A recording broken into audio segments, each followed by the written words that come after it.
अध्याय 26 green God. उनकी योजनाएं बन चुकी थी। उनकी तैयारियां पूरी हो चुकी थी। सबसे छोटे बेडरूम में मेंटल पीस पर कांच की एक छोटी शीशी रखी थी। उसमें एक लंबा रूखा काला बाल रखा था, जिसे हरमाइनी ने उस स्वेटर से निकाला था जो वो मेल्फॉय महल में पहनी थी। और तुम उसकी असली छड़ी का इस्तेमाल करोगी, हैरी ने अखरोट की लकड़ी की छड़ी की तरफ इशारा करते हुए कहा। मुझे लगता है कि तुम बहुत असली लगोगी। छड़ी उठाते समय हरमाइनी डरी डरी लग रही थी, जैसे यह उसे काट लेगी। मैं इस छड़ी से नफरत करती हूँ, वह धीमी आवाज में बोली। मैं इससे सचमुच नफरत करती हूँ। यह बिल्कुल गलत महसूस होती है। यह मेरे लिए ठीक से काम नहीं करती है। यह कुछ हद तक उसकी तरह है। हैरी को बरबस याद आ गया कि जब उसने ब्लैकथॉर्न छड़ी के बारे में कहा था, यह सही काम नहीं करती है, तो हरमाइनी ने इस बात को मानने से इनकार कर दिया था। उसने जोर देकर कहा था कि वह अभ्यास करता रहे, क्योंकि यह हैरी का वहम था कि यह छड़ी उसकी पुरानी छड़ी जितनी अच्छी तरह काम नहीं कर रही है। बहरहाल, हैरी ने हरमाइनी को उसी की सलाह वापस न लौटाने का फैसला किया। ग्रीन गॉड पर हमला करने के ठीक पहले वाली शाम को उसे दुश्मन बनाना ठीक नहीं था। शायद इससे तुम्हें उसकी भूमिका निभाने में मदद मिलेगी, रॉन ने कहा। सोचो तो सही, इस छड़ी ने कितना कुछ किया है। यही तो मैं कह रही हूँ, हरमाइनी ने कहा। यही वह छड़ी है जिसने नेविल के मम्मी डैडी को और न जाने कितने लोगों को यातना दी है। यही वह छड़ी है जिसने सीरियस की हत्या की है। हैरी ने इसके बारे में नहीं सोचा था। उसने छड़ी को देखा और उसके मन में इसे तोड़ने की क्रूर इच्छा हुई। वो गरुड़द्वार की तलवार से इसके दो टुकड़े करना चाहता था, जो उसके पास की दीवार से टिकी हुई थी। मुझे मेरी छड़ी की कमी खलती है, हरमाइनी ने दुखी स्वर में कहा। काश मिस्टर ओलिवेंडर मेरे लिए भी नई छड़ी बना देते। मिस्टर ओलिवेंडर ने उसी सुबह लूना के लिए नई छड़ी भेजी थी। लूना इस वक्त पीछे वाले लॉन में थी और शाम की सूरज में नई छड़ी की क्षमताओं की जांच कर रही थी। डीन, जिसकी छड़ी धरपकड़ गिरोह ने ले ली थी, थोड़ी निराशा से देख रहा था। हैरी ने हॉथॉर्न की छड़ी की तरफ देखा, जो कभी ड्रेको मेल्फॉय की थी। उसे यह जानकर हैरानी हुई और खुशी भी कि उसके लिए यह हरमाइनी की पुरानी छड़ी जितनी ही अच्छी तरह काम कर रही थी। ओलिवेंडर ने उन्हें छड़ियों की गुप्त कार्यविधि के बारे में जो बताया था, उसे याद करके हैरी ने सोचा कि हरमाइनी की समस्या यह थी कि उसने अखरोट की छड़ी को जीता नहीं था। उसने इसे बेलेट्रिक्स से खुद नहीं छीना था। बेडरूम का दरवाजा खुला और ग्रिपुक दाखिल हुआ। हैरी का हाथ अपने आप तलवार की मूठ पर पहुंच गया और उसने इसे अपने करीब खींच लिया, लेकिन फौरन ही वह ऐसा करने पर अफसोस करने लगा। उसने देखा कि पिशाच ने यह देख लिया था। इस उलझन भरे पल से ध्यान हटाने के लिए वह बोला, हम आखिरी मिनट की तैयारी कर रहे हैं ग्रिपुक। हमने बिल और फ्लर को बता दिया है कि हम कल जा रहे हैं। हमने उनसे यह भी कह दिया है कि वे हमें विदा करने के लिए सुबह न उठें। वे इस बात पर दृढ़ थे, क्योंकि जाने से पहले हरमाइनी को बेलाट्रिक्स का भेस बनाना था। बिल और फ्लर उनके भावी काम के बारे में जितना कम जाने या शक करे, उतना ही अच्छा था। उन्होंने यह भी स्पष्ट कर दिया था कि वे वापस नहीं लौटेंगे। चूंकि परकिंस का पुराना टेंट उस रात उनके पास से चला गया था जब धरपकड़ गिरोह ने उन्हें पकड़ा था, इसलिए बिल ने उन्हें एक और टेंट दे दिया। यह अब उस बैग में पैक हो चुका था जिसे हरमाइनी ने मोजे में ठूंस कर धरपकड़ गिरोह से सुरक्षित रखा था। हैरी यह जानकर काफी प्रभावित हुआ था। यह तय था कि उन्हें बिल, फ्लर, लूना और डीन की कमी खलेगी, साथ ही घर के आराम की भी, जिसका आनंद उन्होंने पिछले कुछ हफ्तों में लिया था। इसके बावजूद हैरी शेल कॉटेज के बंधन से आजाद होना चाहता था। वह चोरी छिपे बात करते करते और छोटे से अंधेरे रूम में बंद रहते रहते उकता चुका था। सबसे बढ़कर वह ग्रिपुक से छुटकारा पाना चाहता था, लेकिन वे गरुड़द्वार की तलवार दिए बिना उससे कैसे और कब छुटकारा पाएंगे, इस सवाल का अब भी हैरी के पास कोई जवाब नहीं था। वे लोग ऐसा कैसे करेंगे, यह फैसला करना असंभव था, क्योंकि पिशाच हैरी, रॉन और हर्माइनी को एक बार में 5 मिनट से ज्यादा समय तक शायद ही कभी अकेला छोड़ता था। रॉन गुर्राया, मेरी मम्मी को उससे सीखना चाहिए। जब पिशाच की लंबी उंगलियां दरवाजों के कोनों पर बार बार प्रकट होती रहीं। बिल की चेतावनी को ध्यान में रखते हुए हैरी को शक हुआ कि ग्रेपुक संभावित धोखेबाजी के प्रति सतर्क है। हरमाइनी उसे धोखा देने के इतनी खिलाफ थी कि हैरी ने उससे कोई सलाह ही नहीं मांगी कि पिशाच को धोखा देने का सबसे अच्छा तरीका क्या हो सकता है। ग्रेपुक उन्हें बहुत कम अकेला छोड़ता था और एक ऐसे ही दुर्लभ मौके पर रॉन ने कहा, हमें किसी तरह उससे पिंड छुड़ाना होगा दोस्त। वह इससे ज्यादा अच्छी सलाह नहीं दे पाया। हैरी को उस रात ठीक से नींद नहीं आई। वह कई घंटों तक जागता रहा और उसने सोचा कि इस तरह वह जादू मंत्रालय में घुसपैठ करने से पहले वाली रात को जागा था। बहरहाल उस वक्त उसके मन में संकल्प, थोड़ा बहुत रोमांच था, जबकि इस वक्त तनाव और शंका के झटके लग रहे थे। वह अपने मन से यह डर नहीं निकाल पा रहा था कि सब कुछ गड़बड़ हो जाएगा। वह खुद को बार बार बताता रहा कि उनकी योजना अच्छी है, कि ग्रिपुक उनकी राह में आने वाली बाधाओं को बखूबी जानता है, कि वे अपने सामने आने वाली मुश्किलों का सामना करने के लिए अच्छी तरह तैयार हैं। बहरहाल इसके बावजूद वह परेशानी महसूस कर रहा था। एक दो बार उसे रॉन के हिलने की आवाज सुनाई दी। उसे यकीन था कि वह भी जाग रहा होगा, लेकिन डीन भी उनके ही कमरे में सो रहा था, इसलिए हैरी रॉन से कोई बातचीत नहीं कर पाया। 6 बजने पर उन दोनों ने राहत की सांस ली और अपने स्लीपिंग बैग से बाहर निकले। वे आधे अंधेरे में तैयार हुए, फिर चुपचाप बगीचे में पहुंच गए, जहां हरमाइनी और ग्रिपुक मिलने वाले थे। सुबह ठंडी थी, लेकिन हवा बहुत कम चल रही थी, क्योंकि मई का महीना था। हैरी ने ऊपर सितारों को देखा, जो अंधेरे आसमान में हल्के हल्के चमक रहे थे। उसने समुद्र की लहरों के चट्टान से टकराने और पीछे लौटने की आवाज सुनी। वह जानता था कि उसे इस आवाज की कमी खलेगी। अब डॉबी की कब्र की लाल मिट्टी में छोटी हरी कोपलें फूट रही थी। 1 साल के भीतर यह टीला फूलों से ढक जाएगा। जिस सफेद पत्थर पर घरेलू जिनका नाम लिखा था, वह अभी से पुराना दिखने लगा था। उसे अब एहसास हुआ कि डॉबी को दफनाने के लिए शायद इससे ज्यादा सुंदर जगह नहीं मिल सकती थी, लेकिन हैरी उसे पीछे छोड़ने की बात सोचकर दुखी हो गया। कब्र को देखकर उसने एक बार फिर सोचा कि जिन को किसने बताया होगा कि उसे उन्हें बचाने कहाँ जाना है। उसकी उंगलियां अनजाने में ही अपने गर्दन में बंधे पाउच पर पहुंच गई। वह आईने के उस टूटे हुए टुकड़े को महसूस कर सकता था, जिसमें उसने डंबलडोर की आंख देखी थी। फिर दरवाजा खुलने की आवाज से वह घूम गया। लॉन के पार से बेलाट्रिक्स लेस्ट्रेंज धड़धड़ाती हुई उनकी तरफ आ रही थी। उसके साथ ग्रिपुक था। चलते चलते बेलाट्रिक्स ने अपने छोटे हैंडबैग को पुराने दुशाले की भीतरी जेब में रख लिया, जिसे वे ग्रिमोर चौक से लाए थे। हालांकि हैरी बहुत अच्छी तरह जानता था कि यह बेलाट्रिक्स नहीं, हरमाइनी थी, लेकिन फिर भी वह नफरत की कपकपी को रोक नहीं पाया। वह हैरी से लंबी थी। उसके लंबे काले बाल पीठ पे लहरा रहे थे। उसकी भारी पलकों वाली आंखें हिकारत से भरी थी जब वे हैरी पर पड़ी। फिर हैरी ने हरमाइनी को बेलाट्रिक्स की धीमी आवाज में बोलते सुना, उसका स्वाद बहुत बुरा था, गटी रूट से भी ज्यादा बुरा। ठीक है रॉन, यहाँ आओ, मैं तुम्हारा हुलिया बदल देती हूँ। ठीक है, लेकिन याद रहे, मुझे ज्यादा लंबी दाढ़ी पसंद नहीं है। ओ भगवान के लिए, सुंदर दिखने की परवाह मत करो। यह बात नहीं है, लेकिन यह रास्ते में आ जाती है। मेरी नाक थोड़ी छोटी कर देना, उसे इस तरह कर दो जिस तरह पिछली बार किया था। हरमाइनी आह भरते हुए काम करने लगी। रॉन के अंगों का रूप बदलते समय वह धीरे धीरे बुदबुदाने लगी। रॉन को बिल्कुल ही नकली हुलिया दिया जा रहा था और उन्हें यकीन था कि बेलाट्रिस की दुष्ट छवि उसे बचाने का काम कर लेगी। हैरी और ग्रिपुक अदृश्य चोगे के नीचे छिपने वाले थे।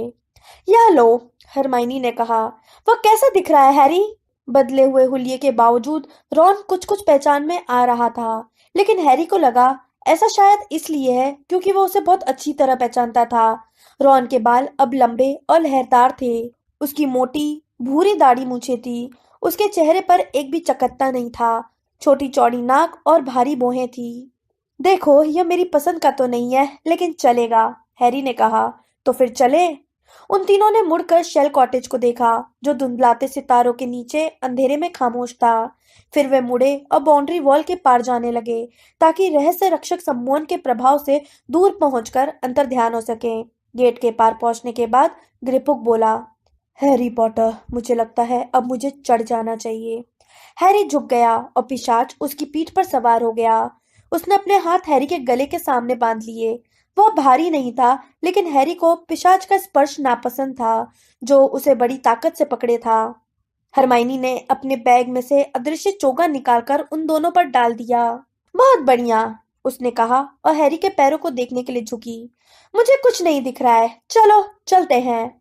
हैरी ग्रिपुक को कंधे पर बैठाए हुए अपनी जगह पर घूमा और पूरी ताकत से रिश्ती कढ़ाई नामक सराय के बारे में सोचा, जहां से छूमंतर गली का रास्ता जाता था। जब वे दमघोटू अंधेरे में पहुंचे तो पिशाच ने उसे और कसकर पकड़ लिया। कुछ पल बाद हैरी के पैर फुटपाथ से टकराए। उसने आंखें खोलकर देखा कि वे चेयरिंग क्रॉस रोड पर थे। मगलू सुबह के चिड़चिड़े भाव लेकर तेजी से पास से गुजर रहे थे। उन्हें छोटी सराय की मौजूदगी का एहसास भी नहीं था। रिश्ती कढ़ाई का बार लगभग पूरी तरह खाली था। झुकी कमर और पोपले मुंह वाला टॉम इस बार का मालिक था और इस वक्त बार के काउंटर के पीछे एक गिलास चमका रहा था। दो जादूगर दूर वाले कोने पर धीरे धीरे बातचीत कर रहे थे। हरमाइनी को देखते ही वे अंधेरे में छिप गए। मैडम लेस्ट्रेंज, टॉम बुदबुदाया और हरमाइनी के पास से गुजरते समय उसने अपना सिर झुकाया। गुड मॉर्निंग, हरमाइनी ने जवाब दिया। जब हैरी ग्रिपुक के साथ चोगे के नीचे आगे बढ़ा तो उसने देखा कि टॉम हरमाइनी के अभिवादन पर हैरान दिख रहा है। कुछ ज्यादा ही विनम्रता दिखा दी। हैरी हरमाइनी के कान में फुसफुसाया जब वे सराय से होते हुए पीछे वाले छोटे अहाते में पहुंचे। तुम्हें तो लोगों के साथ इस तरह बर्ताव करना चाहिए जैसे वे कीड़े मकोड़े हों। ठीक है, ठीक है। हरमाइनी ने बेलाट्रिस की छड़ी बाहर निकाली और सामने वाली दीवार की एक ईंट ठोकी। तत्काल ईंटें हिलने और घूमने लगीं। उनके बीच में एक छेद नजर आने लगा जो चौड़ा होने लगा। आखिरकार एक तरह का मेहराबदार दरवाजा बन गया जिससे वे उस पैबंद लगी संकरी सड़क पर पहुंच सकते थे जो छूमंतर गली थी। वहां बहुत शांत माहौल था। दुकानें खुलने का समय अभी हुआ ही था और खरीदार नजर नहीं आ रहे थे। घुमावदार पथरीली सड़क अब काफी बदल चुकी थी। जब हैरी हॉगवर्ट्स में अपने पहले साल के शुरू में यहाँ आया था तब यहाँ काफी भीड़ रहती थी। अब तो बहुत सी दुकानें बंद हो चुकी थी। हालांकि गुप्त कलाओं के प्रति समर्पित कई नई दुकानें खुल गई थी। कई कढ़ाइयों के ऊपर चिपके पोस्टरों से हैरी का चेहरा घूर रहा था जिस पर लिखा था अवांछित क्रमांक 1। दरवाजे के पास कई फटे हाल लोग बैठे थे। वे गुजरने वालों से सोने की भीख मांग रहे थे और यह दावा कर रहे थे कि वे सचमुच जादूगर हैं। एक आदमी की आंख पर खून से सनी पट्टी बंधी थी। जब वे सड़क पर आगे पहुंचे तो भिखारियों ने हरमाइनी को देखा। वे उसके सामने जैसे पिघल से गए और अपने चेहरे पर नकाब खींचकर जितनी तेजी से भाग सकते थे भागने लगे। हरमाइनी ने उनकी तरफ हैरानी से देखा जब तक कि खून से सनी पट्टी वाला व्यक्ति लड़खड़ाता हुआ उसके रास्ते में नहीं आ गया। मेरे बच्चे, मेरे बच्चे, वो उसकी तरफ उंगली उठाकर गरजा। उसकी आवाज तीखी थी और वो बेहाल लग रहा था। मेरे बच्चे कहाँ हैं? उसने उनके साथ क्या किया? तुम जानती हो, तुम जानती हो। मैं सचमुच, हरमाइनी हकलाई। वो आदमी उस पर कूदा और उसके गले की तरफ हाथ बढ़ाने लगा। तभी एक धमाका हुआ और लाल रोशनी के विस्फोट के साथ वो पीछे की तरफ जमीन पर गिरा और बेहोश हो गया। हरमाइनी की छड़ी अब भी तनी हुई थी और उसकी दाढ़ी के पीछे सदमे की झलक दिख रही थी। सड़क के दोनों तरफ खिड़कियों पर चेहरे नजर आ रहे थे। हालांकि समृद्ध दिख रहे कुछ पास से गुजरने वालों ने अपने दुशाले समेटे और धीरे धीरे वहां से चल दिए जैसे उस जगह से दूर जाने के लिए इच्छुक हों। छूमंतर गली में उनका प्रवेश इससे ज्यादा नाटकीय नहीं हो सकता था। एक पल के लिए तो हैरी ने सोचा कि इस वक्त वहां से वापस लौट जाना चाहिए ताकि वे कोई अलग योजना सोच सके। बहरहाल इससे पहले कि वे हिल पाए या आपस में बात कर पाए उन्हें पीछे से एक चीख सुनाई दी। अरे मैडम लेस्ट्रेंज! हैरी घूमा और ग्रिपुक ने हैरी के गले पर अपनी पकड़ मजबूत कर दी। झबरीले सफेद बालों वाला एक ऊंचा दुबला जादूगर उनकी ओर डग भरता आ रहा था। उसकी लंबी नाक नुकीली थी। यह ट्रेवर्स है, पिशाच हैरी के कान में फुसफुसा कर बोला। लेकिन उस पल हैरी यह नहीं सोच पाया कि ट्रेवर्स कौन था। हरमाइनी पूरी तरह तन कर खड़ी हुई और जितनी हिकारत से बोल सकती थी बोली। और तुम क्या चाहते हो? ट्रेवर्स जहां था वहीं रुक गया। जाहिर है उसे बुरा लग गया था। यह प्राण भक्षी है, ग्रिपुक ने कहा और हैरी ने हरमाइनी के कान में यह जानकारी दे दी। मैं तो सिर्फ तुम्हारा अभिवादन करना चाहता था, ट्रेवर्स ने ठंडेपन से कहा। लेकिन अगर मेरी मौजूदगी से तुम्हें दिक्कत हो रही हो। हैरी ने अब उसकी आवाज पहचान ली। ट्रेवर्स उन प्राणभक्षियों में से एक था जो जेनोफिलियस के मकान में आए थे। नहीं नहीं, बिल्कुल नहीं ट्रेवर्स, हरमाइनी ने जल्दी से कहा और अपनी गलती ढकने की कोशिश की। तुम कैसे हो? तुम्हें इस तरह बाहर घूमते देखकर मैं हैरान हूं बेलाट्रिक्स। सचमुच? क्यों? हरमाइनी ने पूछा। ट्रेवर्स ने खांसते हुए कहा। देखो, मैंने सुना था कि मैलफॉय महल में रहने वालों को वही कैद करके रखा गया है। वहां से उसके भागने के बाद हैरी प्रार्थना करने लगा कि हरमाइनी अपने दिमाग का इस्तेमाल करे। अगर ट्रेवर्स की बात सच थी तो बेलाट्रिक्स इस तरह सरेआम नहीं घूम सकती थी। शैतानी शहंशाह उन लोगों को माफ कर देते हैं जिन्होंने अतीत में उनकी बहुत वफादारी से सेवा की है। हरमाइनी ने बेलाट्रिक्स के लच्छेदार अंदाज की शानदार नकल करते हुए कहा। ट्रेवर्स, शायद तुम्हारे बारे में उनके विचार उतने अच्छे नहीं होंगे जितने कि मेरे बारे में है। हालांकि प्राणबख्शी आहत दिख रहा था, लेकिन यह सुनकर उसका शक कम हो गया। उसने उस आदमी की तरफ देखा जिसे रॉन ने अभी अभी स्तब्ध किया था। वह तुम्हें क्यों परेशान कर रहा था? हरमाइनी ठंडे बल से बोली। इससे कोई फर्क नहीं पड़ता है, अब वो दोबारा ऐसा नहीं करेगा। इस तरह से छड़ी विहीन लोग काफी मुश्किल खड़ी कर रहे हैं, ट्रेवर्स ने कहा। मुझे उनके भीख मांगने से दिक्कत नहीं है, लेकिन उनमें से एक ने पिछले सप्ताह मुझसे आग्रह किया कि मैं मंत्रालय में उसके मामले की पैरवी करूं। वह कहने लगी, मैं एक जादूगरनी हूँ सर, मैं एक जादूगरनी हूँ, मैं आपके सामने साबित करती हूँ।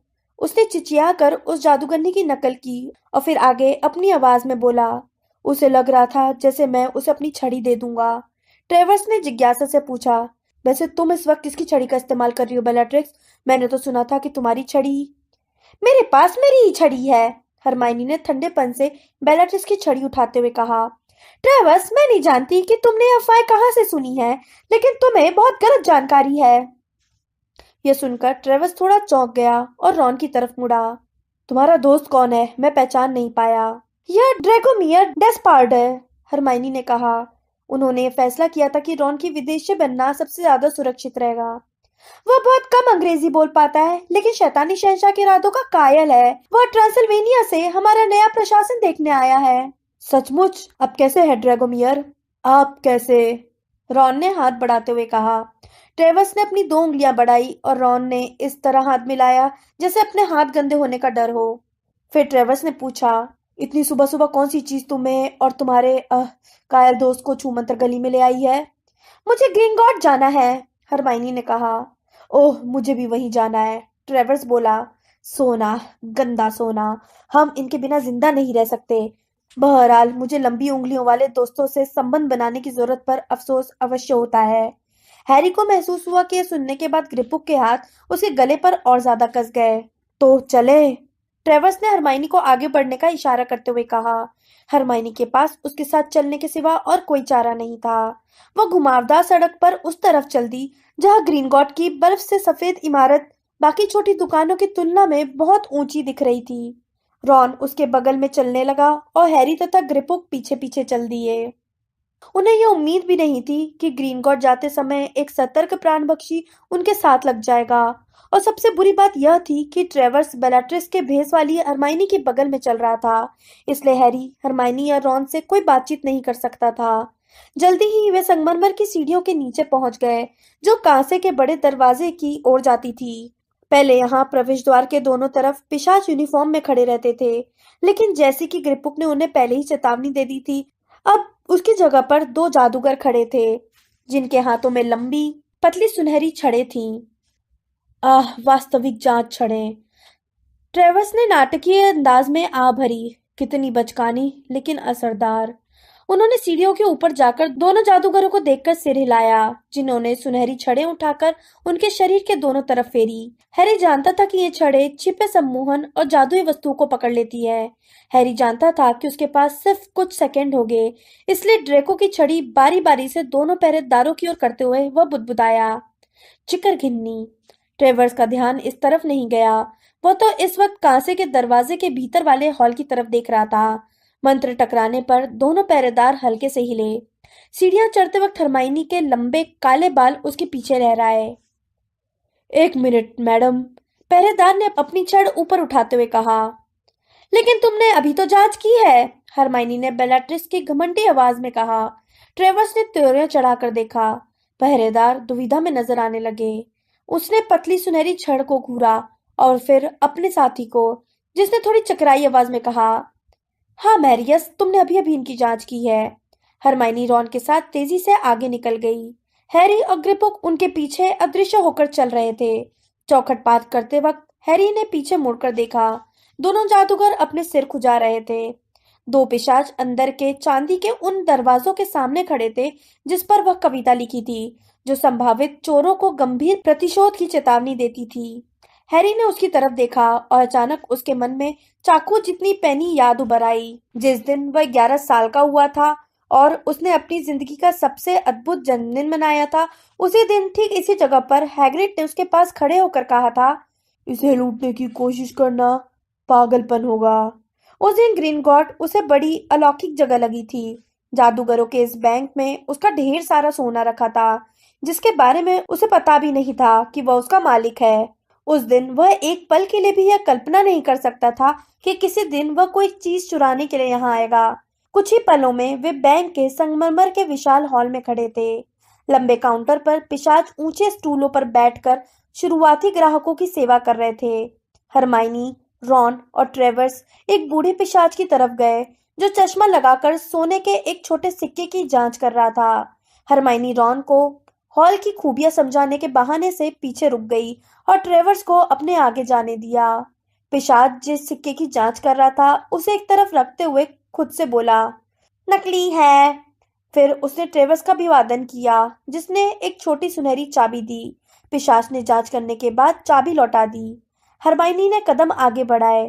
मैडम लेस्ट्रेंज, पिशाच ने स्पष्ट रूप से हैरान दिखते हुए कहा, हे भगवान, मैं आज आज आपकी क्या मदद कर सकता हूँ? मैं अपनी तिजोरी में जाना चाहती हूँ, हरमाइनी बोली। बूढ़ा पिशाच थोड़ा पिचक सा गया। हैरी ने चारों तरफ देखा। न सिर्फ ट्रेवर्स रुक कर देखने लगा था, बल्कि कई दूसरे पिशाच भी अपना काम छोड़कर हरमाइनी को घूरने लगे थे। आपके पास पहचान है? पिशाच ने कहा। हरमाइनी आवेश में बोली, पहचान? मुझसे मुझसे अब तक कभी पहचान नहीं पूछी गई। वे जानते हैं, ग्रिपुक हैरी के कान में बुदबुदाया। उन्हें जरूर चेतावनी दे दी गई होगी कि कोई बहरूपिया आ सकता है। आपकी छड़ी से काम बन जाएगा मैडम, पिशाच ने कहा। उसने थोड़ा कांपता हुआ हाथ आगे बढ़ाया। एक भयंकर एहसास के साथ हैरी जान गया कि ग्रीनगॉट के पिशाचों को बेलाट्रिस की छड़ी के चोरी होने की बात मालूम थी। तत्काल कदम उठाओ, तत्काल कदम उठाओ, ग्रिपुक हैरी के कान में फुसफुसाया। सम्मोहन शाप। हैरी ने चोगे के नीचे हॉथॉर्न की छड़ी उठाकर बूढ़े पिशाच की तरफ तानी और जिंदगी में पहली बार फुसफुसाया, सम्मोहितो। हैरी की बाह में एक अजीब सी सनसनी फैल गई, एक तरह की गर्मी जो उसके दिमाग से मांसपेशियों और नसों तक होती हुई छड़ी तक पहुंची। यह गर्मी उस शाप की थी जो उसने अभी अभी दिया था। पिशाच ने बेलाट्रिस की छड़ी लेकर उसकी गौर से जांच की और फिर बोला, ओह, तो आपने नई छड़ी बनवा ली है मैडम लेस्ट्रेंज? क्या? हरमाइनी ने कहा। नहीं नहीं, यह मेरी है। नई छड़ी? ट्रेवर्स ने कहा, जो दोबारा काउंटर के पास आ गया था। अब भी चारों तरफ के पिशाच उधर ही देख रहे थे। लेकिन तुमने यह कैसे किया? तुमने किस छड़ी से छड़ी बनवाई? हैरी ने बिना सोचे काम कर दिया। अपनी छड़ी ट्रेवर्स की तरफ करके वह एक बार फिर बुदबुदाया, सम्मोहितो। ओह हाँ, नई छड़ी। ट्रेवर्स ने बेलाट्रिस की छड़ी को देखते हुए कहा, हाँ, बहुत सुंदर। और क्या यह अच्छी तरह काम कर रही है? मुझे हमेशा लगता है कि नई छड़ी को साधने में थोड़ा वक्त लगता है ना? हरमाइनी पूरी तरह चकराई हुई दिख रही थी, लेकिन हैरी को बहुत राहत मिली कि उसने बिना कुछ कहे इन अजीब घटनाओं को स्वीकार कर लिया। काउंटर के पीछे बूढ़े पिशाच ने ताली बजाई, जिसकी आवाज पर एक युवा पिशाच वहां आ गया। रुंझन यंत्र ले आओ, उसने युवा पिशाच से कहा, जो भागता हुआ गया और पल भर में चमड़े का बैग लेकर आ गया, जिसे उसने बूढ़े पिशाच को दे दिया। खनखनाता बैग धातु के टुकड़ों से भरा लग रहा था। ठीक है, मेरे पीछे आए मैडम लेस्ट्रेंज, बूढ़े पिशाच ने कहा और अपने स्टूल से उतरकर नजरों से ओझल हो गया। मैं आपको आपकी तिजोरी तक ले चलता हूँ। वह काउंटर के सिरे पर प्रकट हुआ। उनकी तरफ आते समय वह खुशी से फुदक रहा था। चमड़े के बैग में भरा सामान अब भी खनखन कर रहा था। ट्रेवर्स अब मुंह फाड़े बिल्कुल स्थिर खड़ा था। रॉन दुविधा में ट्रेवर्स को देख रहा था, जिससे सबका ध्यान इस अजीब दृश्य की ओर आकर्षित हो रहा था। ठहरो बॉडरॉग, एक और पिशाच काउंटर के पास से दौड़ता हुआ आया। हमें निर्देश दिए गए हैं, उसने हरमाइनी को झुककर सलाम करते हुए कहा। माफ कीजिए मैडम लेस्ट्रेंज, लेकिन लेस्ट्रेंज परिवार की तिजोरी के बारे में विशेष आदेश हैं। उसने तत्काल बोड्रोक के कान में फुसफुसाकर कुछ कहा, लेकिन सम्मोहित शाप के अधीन होने के कारण बूढ़े पिशाच ने उसे दूर हटा दिया। मुझे निर्देश मालूम है, मैडम लेस्ट्रेंज अपनी तिजोरी में जाना चाहती हैं। बहुत पुराना परिवार है, पुराने ग्राहक हैं, कृपया इस तरफ आएं। हॉल से अंदर जाने के कई दरवाजे थे और वह खनखन करते बैग के साथ जल्दी से उनमें से एक की तरफ चल दिया। हैरी ने मुड़कर ट्रेवर्स की तरफ देखा, जो सपाट तथा भावहीन चेहरा लिए अब भी उसी जगह पर खड़ा था। उसने फौरन फैसला कर लिया। उसने अपनी छड़ी लहराकर ट्रेवर्स को अपने करीब बुलाया, जो आज्ञाकारी कुत्ते की तरह उनके पीछे पीछे चलने लगा।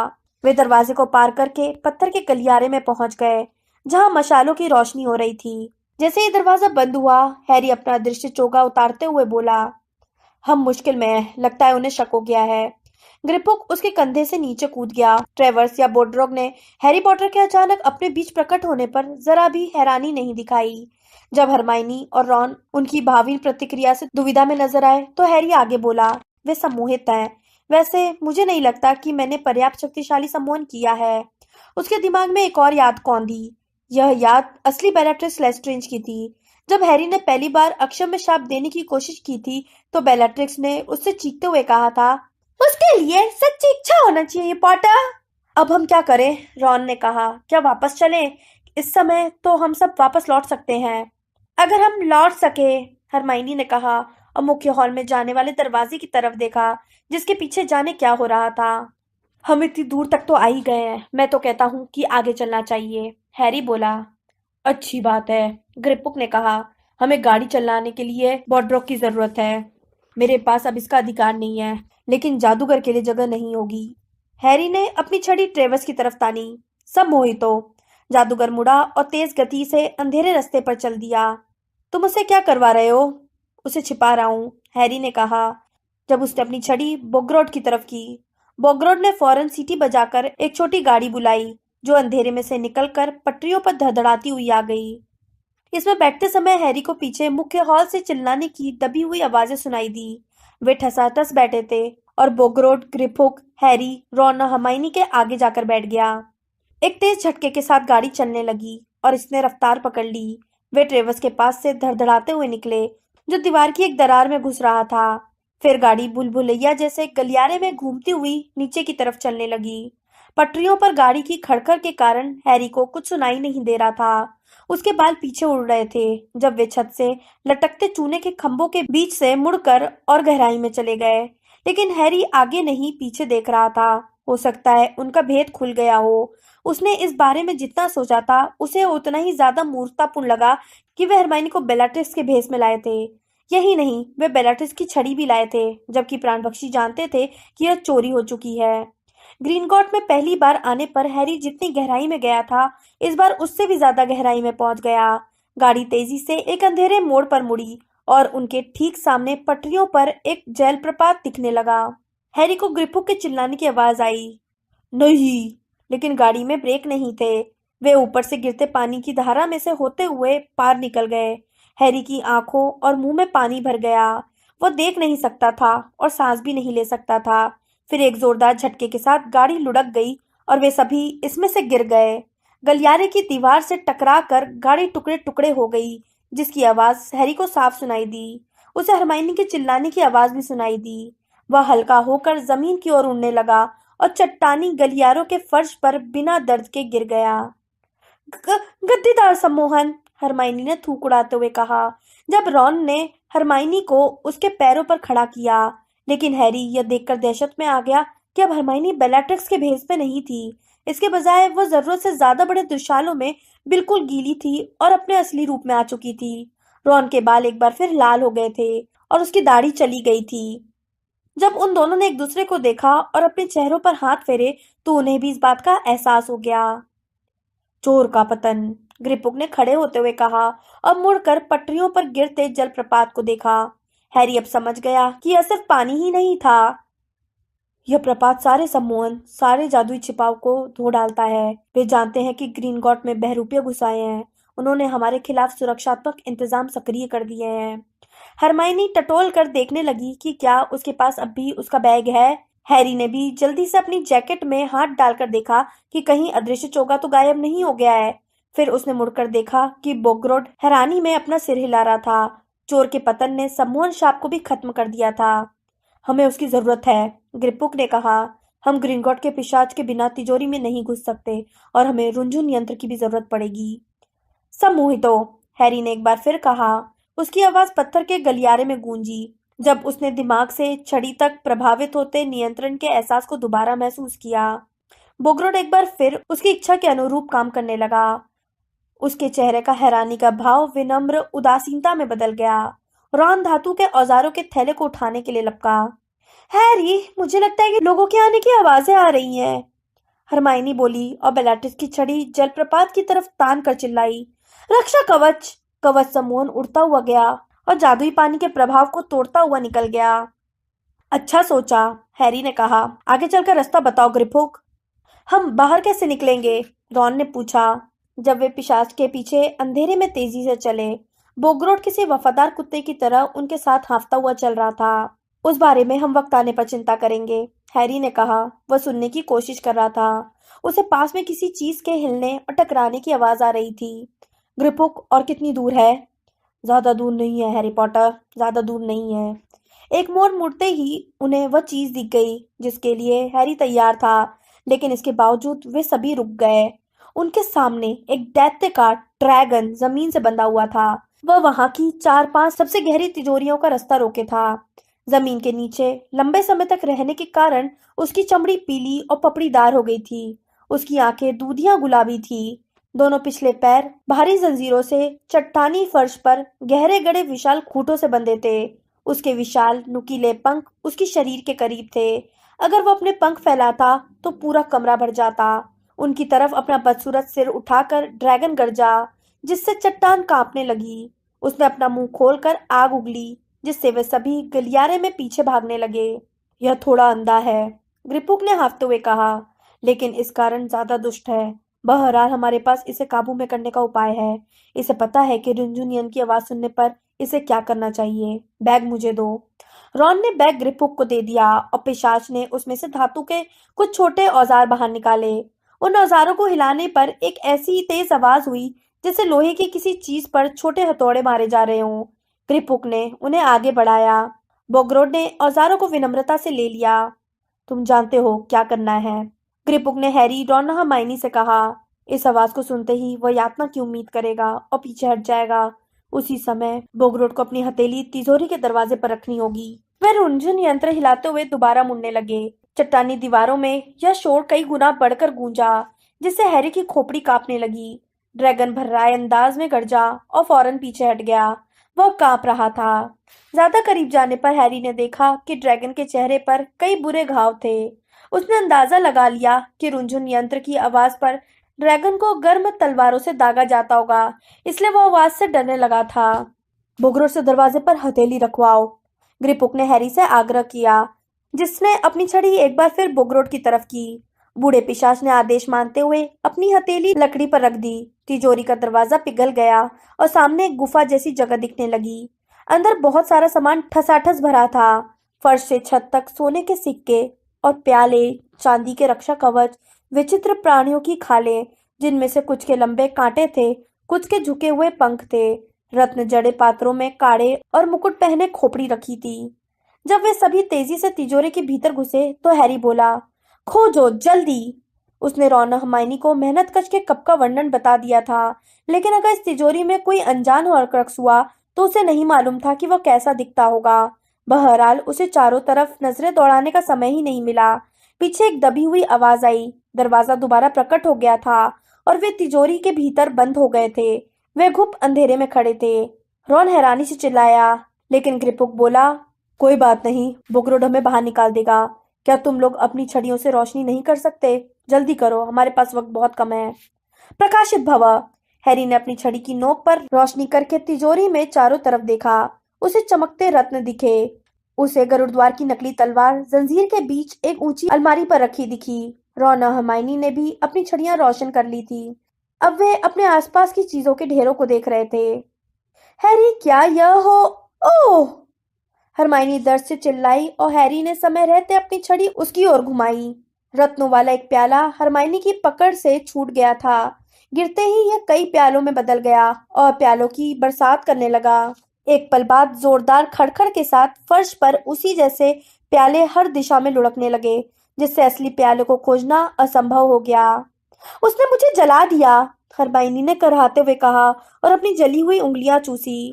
उन्होंने बहुलों और ज्वलन छापों को मिला दिया है, ग्रिपुक ने कहा। तुम जिस भी चीज को छुओगे वह जलने लगेगी और कई गुना होने लगेगी, लेकिन नकली सामान बेकार है, और अगर तुम उस कीमती चीज को पकड़े रहोगे तो अंततः चीजों के वजन से दबकर मर जाओगे।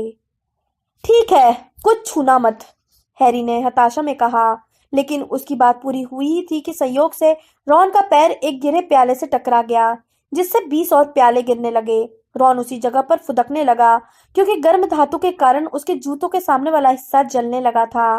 स्थिर खड़े रहना, हिलना मत, हरमाइनी ने रॉन को पकड़ते हुए कहा। बस चारों तरफ देखो, हैरी बोला।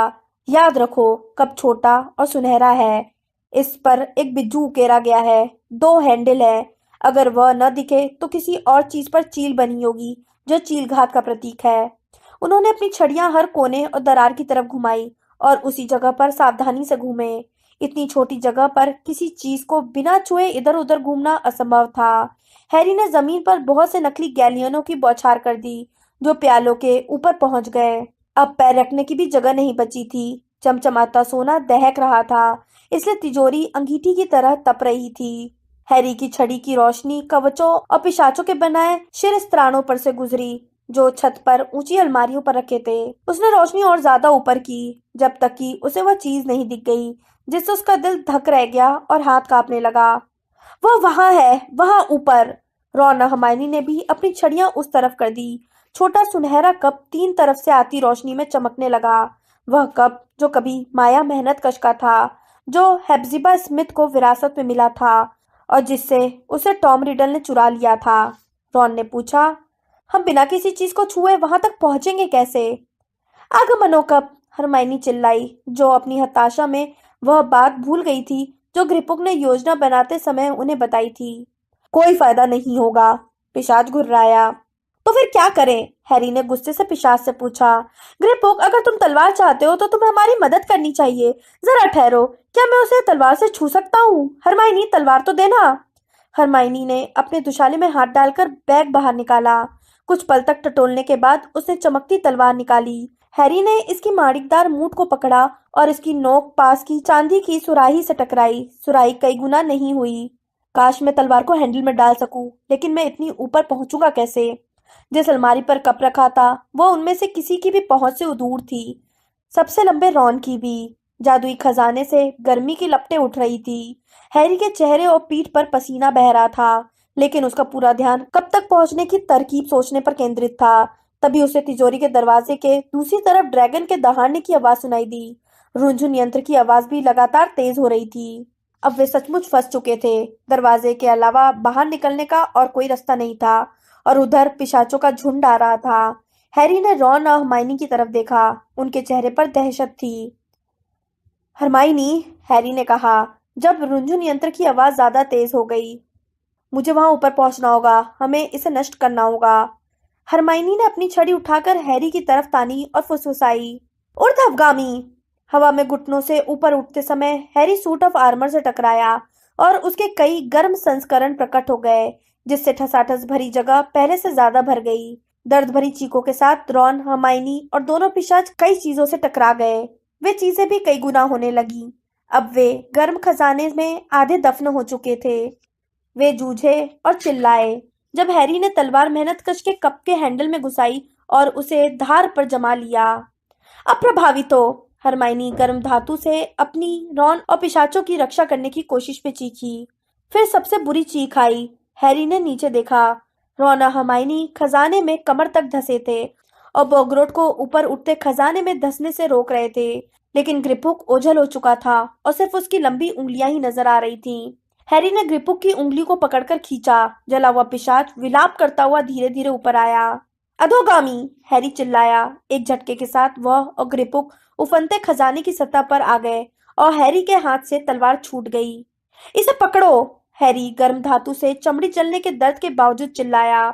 जलती हुई वस्तुओं से बचने के लिए ग्रिपुक फिर उसके कंधों पर सवार हो गया। हैरी ने कहा, तलवार कहाँ है? उस पर कब था? दरवाजे की दूसरी तरफ रुंझुन यंत्र की आवाज अब कानफोड़ू हो चुकी थी। बहुत देर हो चुकी थी। वहां, ग्रिपुक ने इसे देख लिया और फौरन इसकी तरफ छलांग लगा दी। उसी पल हैरी समझ गया कि पिशाच को कभी यह उम्मीद नहीं थी कि वे अपना वादा निभाएंगे।